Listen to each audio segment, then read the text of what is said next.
The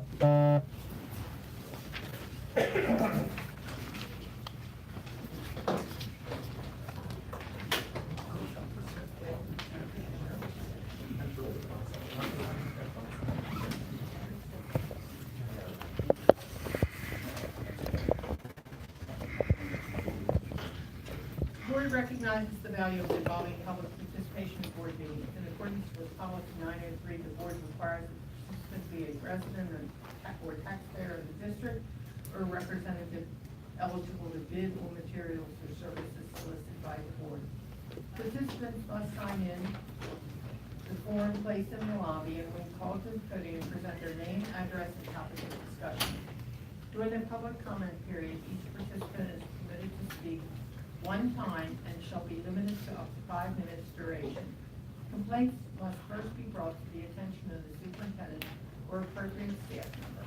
This is necessary to allow the administration an opportunity to investigate and resolve such matters in a way that safeguards confidential information and the privacy of those concerned. Your concern will be forwarded to the superintendent and or appropriate committee for further reconsideration.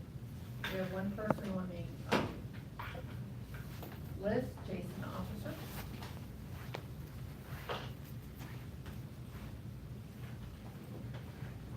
Jason Officer, 71 Cross Park here in Littlestown. Members of the board, last month you stated that you will not be broadcasting or filming meetings due to ADA compliance issues. Before that, we were told that it was a cost issue. Other districts don't do it. People, if they want to know what's going on, should come to meetings. And members of the community are doing what we should be doing. I'm here today just to dispel a couple of those topics. First, other districts are doing this. I researched that every district here in the Commonwealth, and have found about 10% of those are broadcasting their meetings on forms, either if they're a larger district like Philadelphia, they actually have their own broadcast system, news station, or using YouTube or other forms of media. While that may not be significant, that is still a large number. People do want to know what is going on. We did a poll after the last meeting, and 95% of Littlestown residents would like you to broadcast your meetings. If people want to know,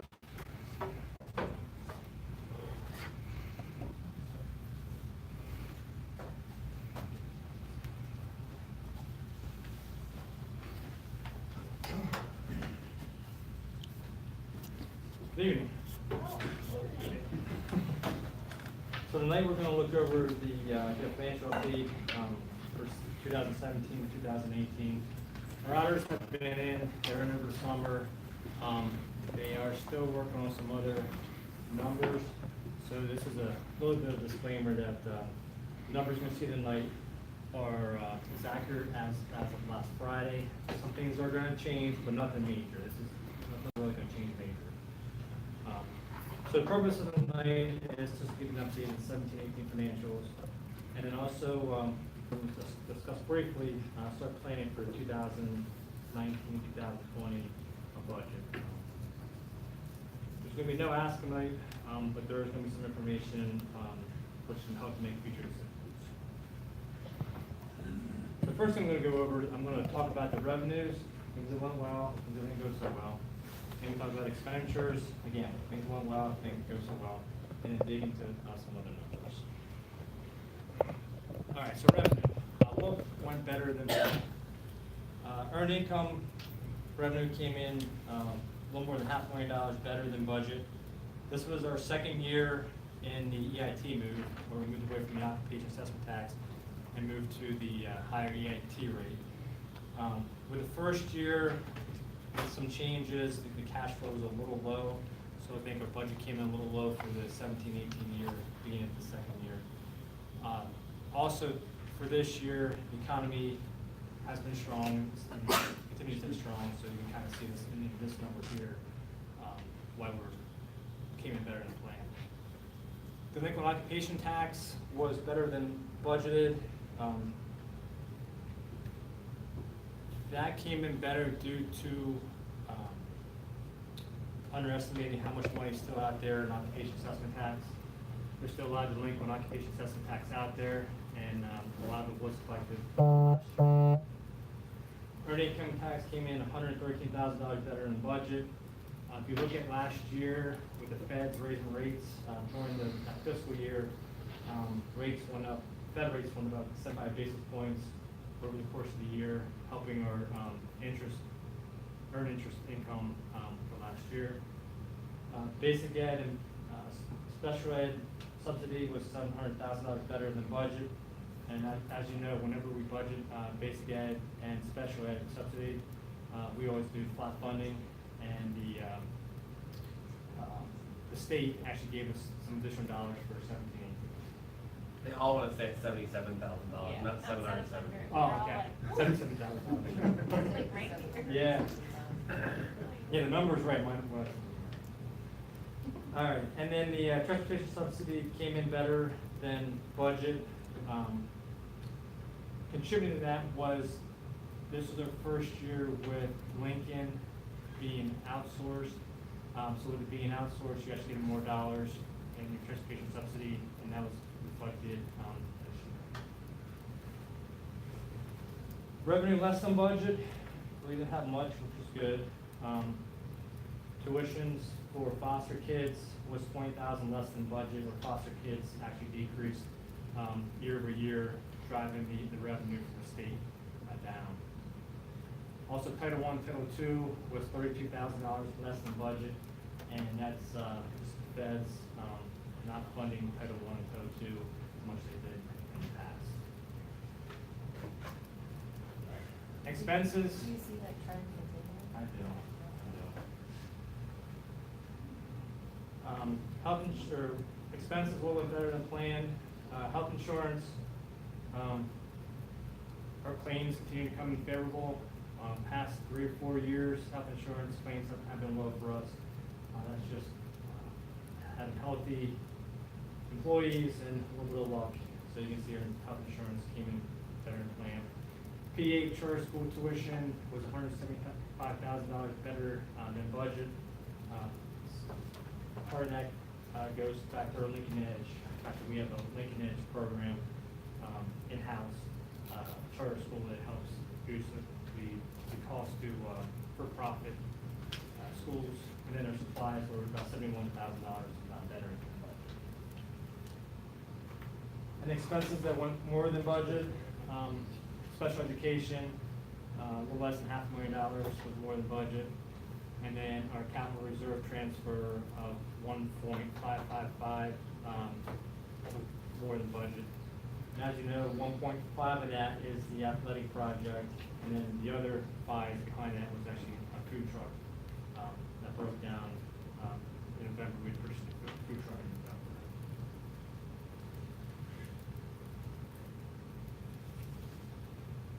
And then here's some our big expenditures.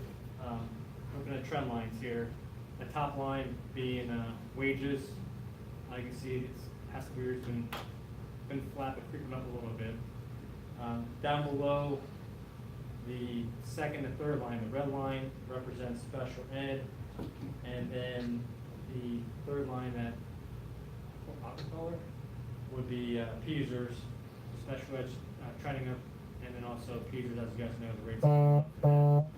And the last 2 lines being our medical expenses, which have been staying flat. A little bit of an increase this year, but last year we had one heck of a good year with medical.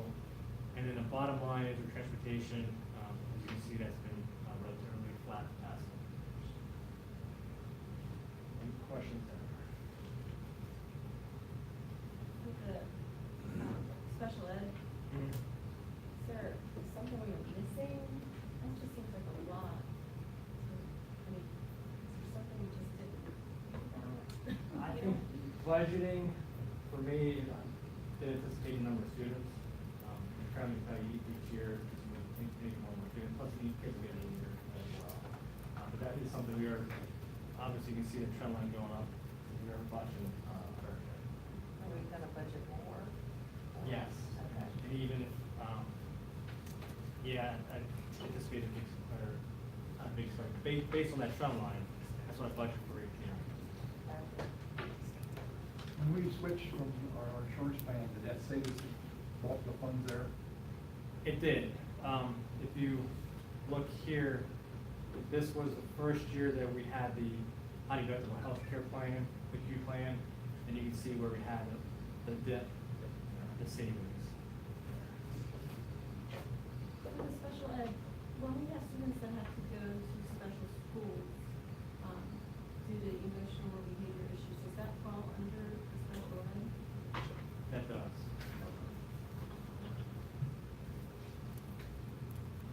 Any questions?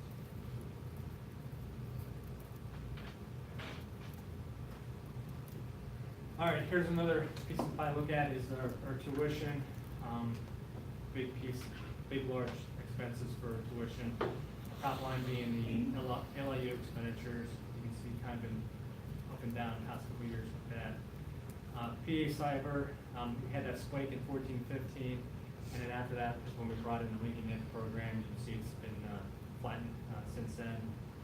That blue line, the increase in that PRI and other tuition, that has to do with 1 or 2 kids going to a private residential program. And then the bottom 2 lines are your tuition for Adams County Tech, and then also tuition to other school for Main Street. Any questions there? What does PRR? Private residential rehabilitative institutions.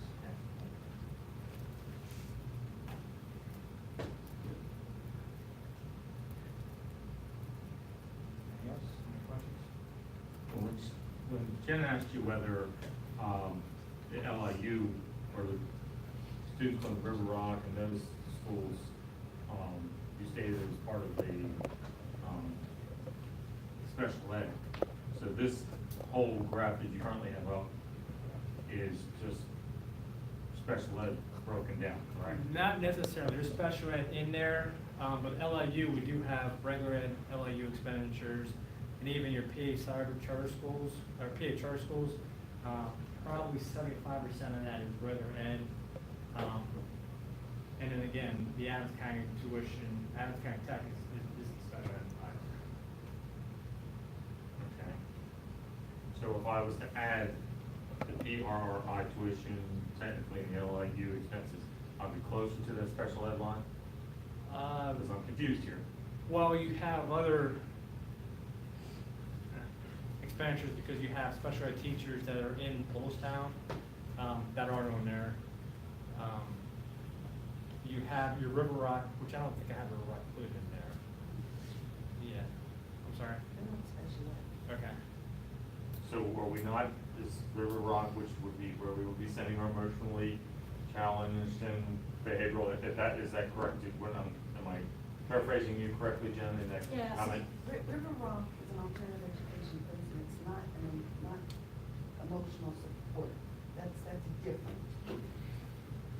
That's a different type of placement. Okay. Alternative education, for just students, behaviors that are just deciding, I'm not gonna do that, and I'm not doing it, and they know what they're doing, maybe that type of placement. When we're talking about emotional support placement, we're talking about a student who's diagnosed with an emotional support diagnosis. Okay. Is that, Yeah, sometimes, I mean, I've- sometimes they can They both. they can, but I don't, Yeah. usually, it's not typical, because they don't, that native student is not. meant So for that River type Rock of isn't placement. included in the $400,000 more than budget. But is the residential one? Residential, I have no control over that. That's students who, like, I'll get an email, so-and-so's been placed here. You have to pay for the educational piece of their placement. I don't place those students in residential placements. Is that included in the budget for the? That might be a 400. Let me check on that. I'm just trying to figure out why it's almost $500,000, it's just a lot. I mean, I know special ed is costing everything there, so.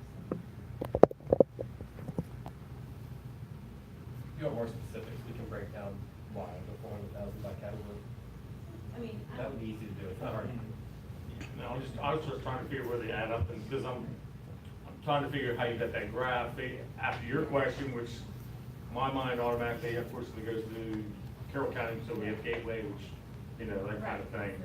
So, that's what I was thinking when we said, like, River Rock is our version of Gateway, and like, and you asked a question, and my mind went there, and then when we had it broken down this way, so that's why. Okay, thank you.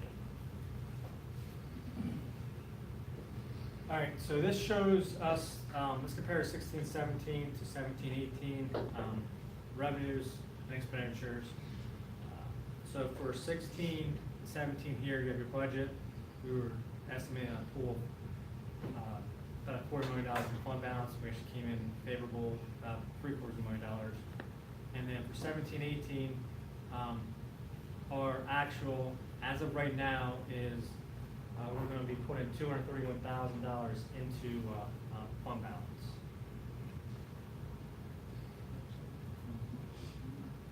So that's a swing of $500,000, correct? Correct. All right, next slide here shows us our net total dollars into or from fund balance, including capital reserve. So if you go over to 17-18, it's actually, it's 1.7 million, which is at $231,000 plus the $1.5 million that we put into capital reserve. And this is the same pool of money as the previous slide, broken down between putting money into fund balance or fund balance being the blue, or the red being money put into capital. As you know, it's important to keep up with our capital for future facilities now, and even the red now for 17-18 to help fund the athletic project. Any questions there? No other than thankful. They have made us one. Mike, can we go back to, the, sheet you have with the revenues and expenditures? Sure. Under your financing, seems to be off from budgeted to actual, and I'm not really sure why. Can you explain that? Yes, Do you have like an adjustable rate, or What- what's throwing that off? that's the question. In the financing is the bond.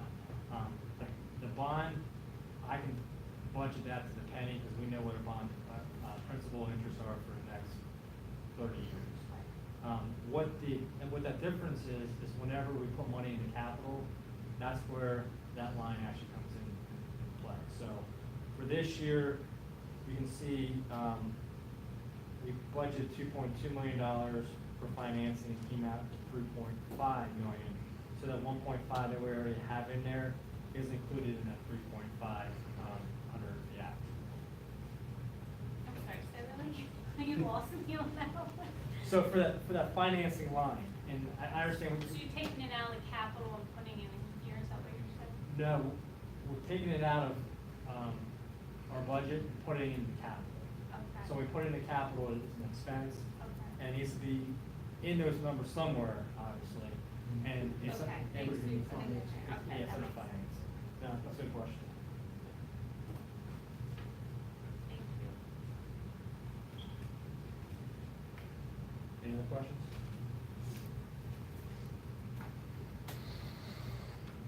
All right, so the recommendation, we got some time to think about this and to talk about this, is if our bottom line stays the same, which by the end of September, early October, we should have official numbers, is to place $300,000 to $500,000 in the capital reserve effective June 30, 2018. Just some other information on that. If you look at our current capital reserve unassigned, what I mean by that is, if you look at our capital reserve money, and money that currently is not earmarked for projects, athletic project, roof project, high school cameras, right now we have unassigned $350,000. Okay, so whenever we're going to start talking about our 2019, 2020 capital needs, that is the money we have for next year's capital needs. So the thought process is to put an additional $300,000 to $500,000 into that capital reserve to get your reserve up to about $650,000 to $850,000 for those 2019, 2020 capital needs. Not saying we're going to spend all that, but we still have to put together the capital needs plan. Because obviously you want to save a little bit of money for a rainy day, furnace goes or something, boiler goes, have that money set aside. And then just to throw out here what's going to be discussed in the next couple of months. In October, the Finance Committee is going to meet.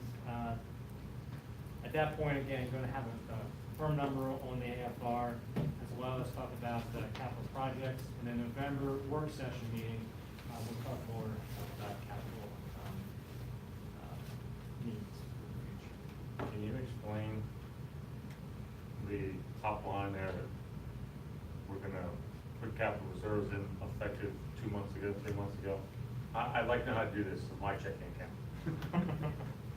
account.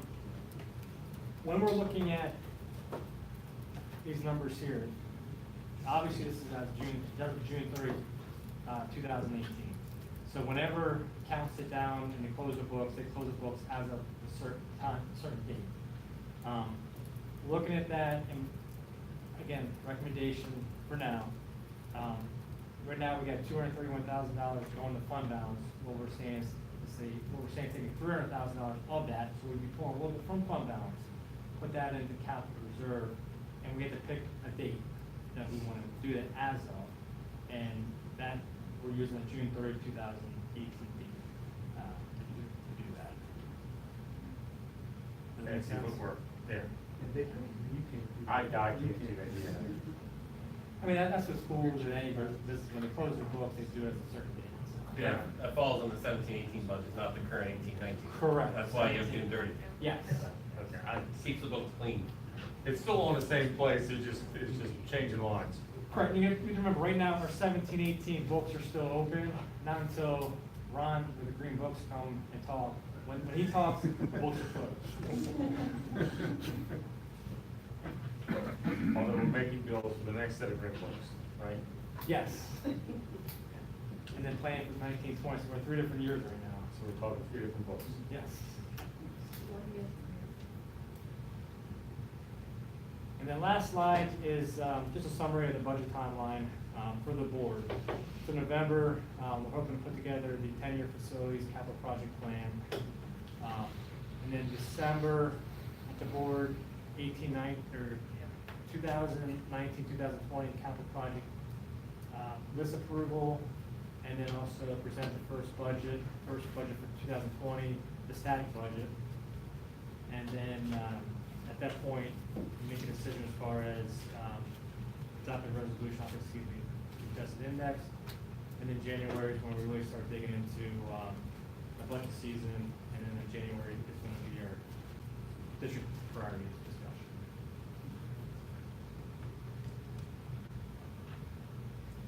Any questions? So I'm assuming we need a capital, there's gotta be a meeting for our stuff prior to the December meeting. Yes. It's October 15th, so.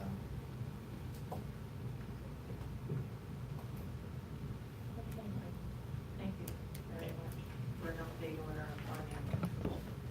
And we expect those green books next month, No, December. November. December, you got time. Thanks. It's the highlight of our year.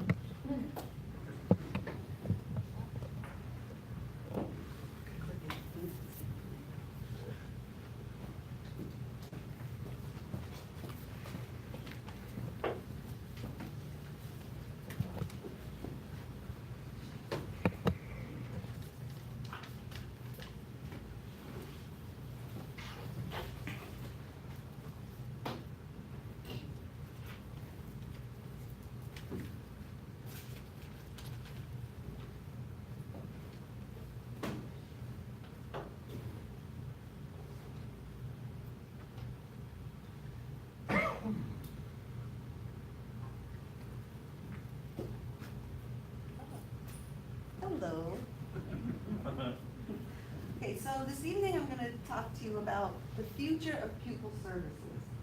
Now, when you look at me, probably the first thing you think about is special education. That is not all that pupil services is.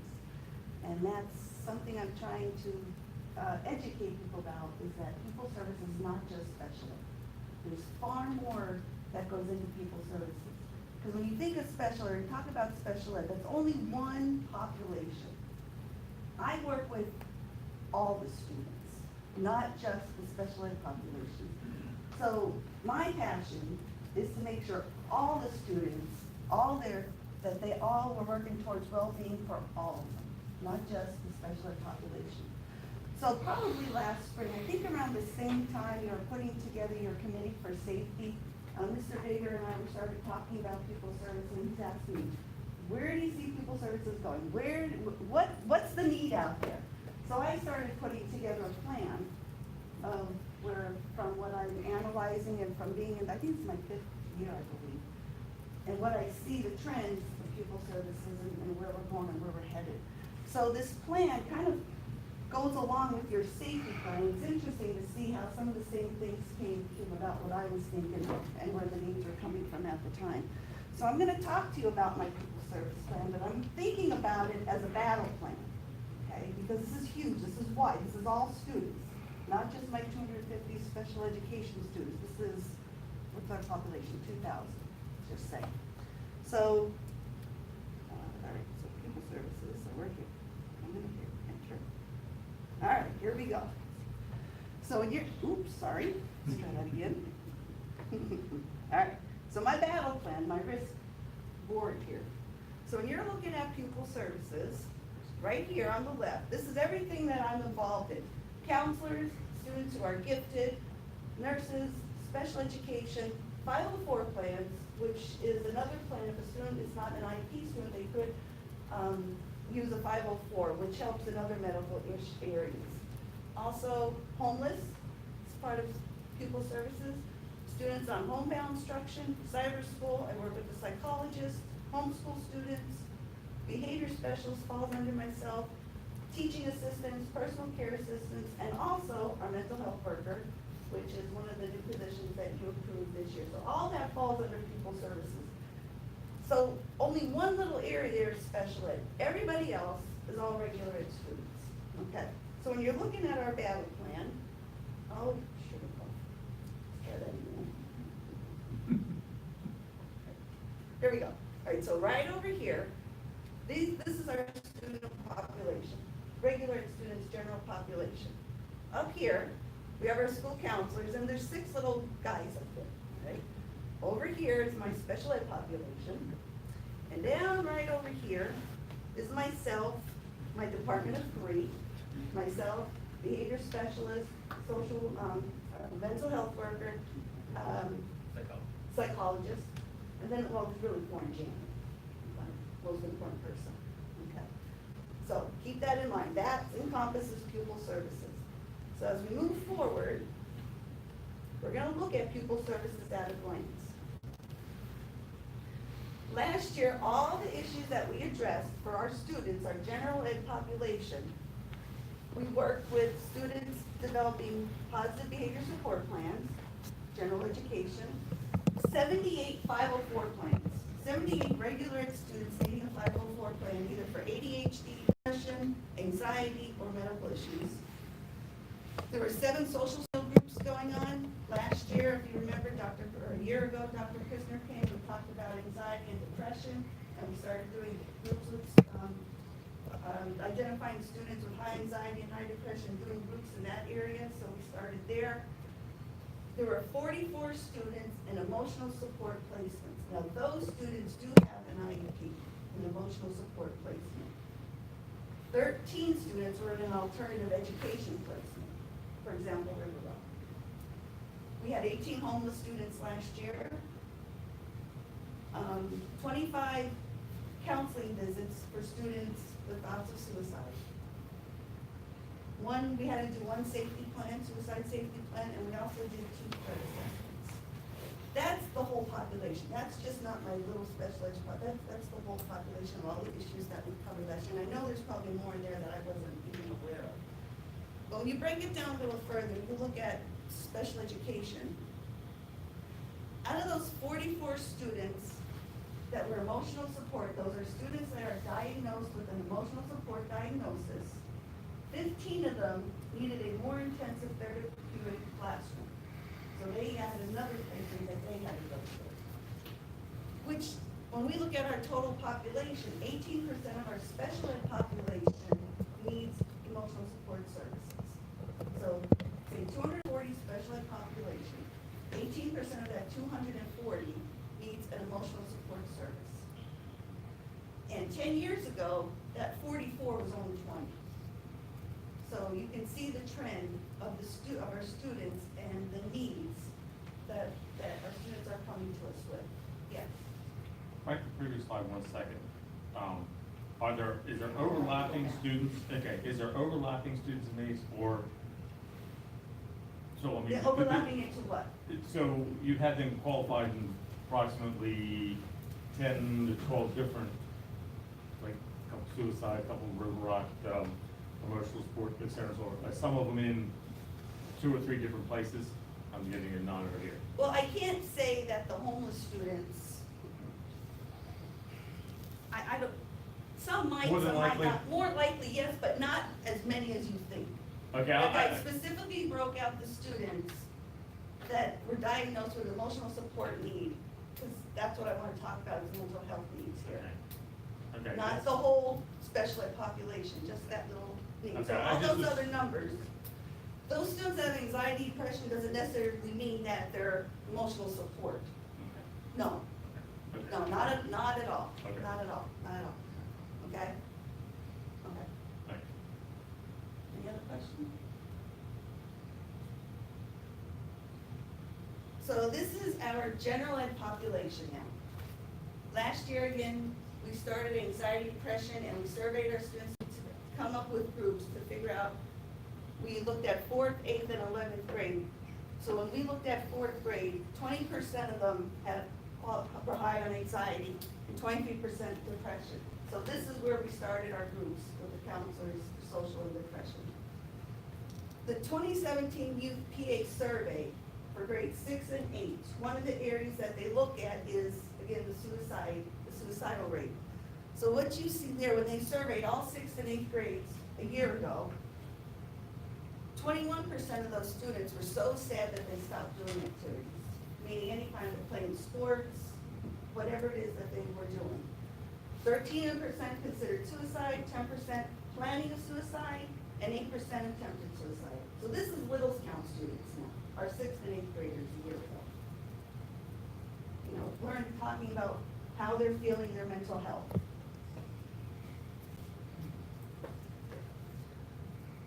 So when you're looking at what we have started to put in place a year ago, you know, well, a year ago we had approved a behavior specialist, which was a big piece.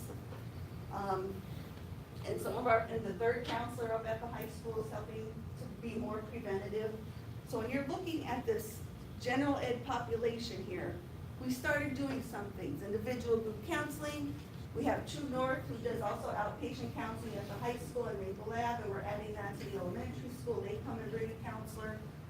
The anxiety and depression groups, we have mindfulness program in 9th grade, our behavior specialist supports, and this year, our mental health workers in there. So we're pushing in as much as we can to this population with our guidance counselors, our mental health behavior specialists, psychologists, to supporting these general ed population. Because what we don't want to happen, which is what's been happening, if we don't become more preventative, is that this population here starts migrating over here, which increases our special ed costs. So that increases that emotional support. They get diagnosed with emotional support diagnoses, be it depression, be it attachment disorder, whatever it is, and that they come over here, and then now they're diagnosed with that, now they have an IEP, now, a classroom, and where's that classroom at? An IU classroom, wherever the support is more intensive. So what we're trying to do is keep them on the general education side. So what I was thinking about, or what I was working towards, is creating a comprehensive approach to student services. So this, like I said, plays along with some of the things you've been talking about last year with our plan. Training. School safety provided by an outside professional to faculty. We're in the process of that hiring of a school safety officer, I believe. We're starting, we're looking towards that. Our school counselors I'm sending them to more training. Last year they did some training with cognitive behavioral therapy. And so there's a second part to that they'll be attending this year. So when they're working with students, they better meet their needs. I'll be doing more in-house trainings this year with teachers and parents. Behavior management, disorders, how to recognize a student in your classroom that might be suffering from different anxiety needs. So those things will be going on this year. What I'd like to do now is introduce you to Shannon Godfrey and Abby James, and they're going to talk to you a little bit about the first 12 days of school and what they've been seeing as their role as a mental health worker and our behavior specialist. So, Shannon?